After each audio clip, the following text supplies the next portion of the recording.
So as a golfer, there's almost no better feeling having hit that perfect tee shot. You've got an iron in your hand, the flag is in range, that you can stand up there, put a good swing on it, and take that ball and then turf contact. But unfortunately, so many golfers out there don't get that. They don't get ball and then divot. They'll get missing the ground altogether and topping it literally a yard or so, or they go the other way and they set themselves up and they take a divot,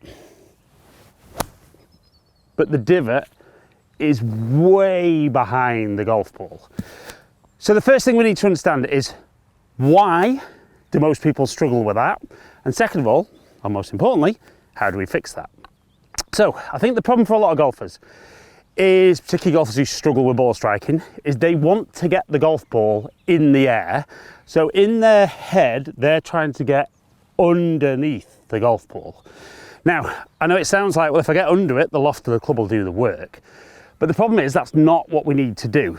So if you look at the golf swing face on, the club basically moves in a circle around your body. So it goes back, round, and all the way through.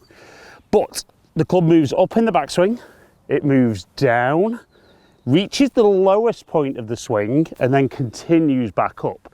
So the skill golfers need to get better at is controlling the low point and getting the low point ahead of the golf ball. Now, I'll say that again, you need to get the low point of your golf swing ahead of the golf ball and into the ground. And a lot of golfers really struggle with that. Now, I've done a lot of videos on the driving range using TrackMan, and TrackMan measures low point. But a really easy way when you're on the golf course is the lowest point of your swing is the deepest part of the divot. So those shots I've hit there, the deepest part of the divot on the good ones here, so maybe 3 inches ahead.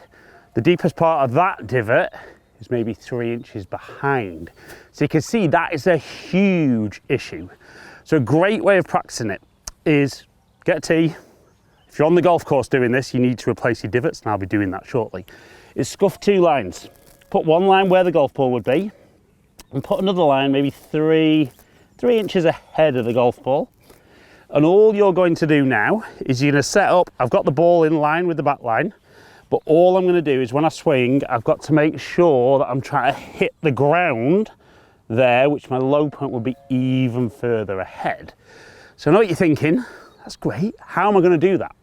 Well, the first thing is have a go, because I think golfers are phenomenally good when you give them a task at achieving the task. The problem is we get so focused on the golf ball, we get in a lot of trouble. So we're going to set up on the back line, try and hit the front line. Okay, so I didn't hit the front line, but my divot started ahead of where the ball would have been, and the deepest part of the divot would have been just ahead. So that would have been a fantastic strike, but I've taken my eyes off the golf ball and moved it ahead. So, big thing is, how did I do that? So, on the way back, a lot of golfers feel that they let that weight move onto that right side, and then they start their downswing and then feel like they want to move across. But that's too late. So what you've got to feel is that as you get into the top of your backswing, you're already shifting towards a target. That's going to move the low point ahead of the golf ball.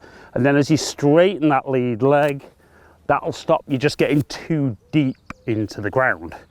So again, I'm just going to make sure that I've got that little scuff mark ahead.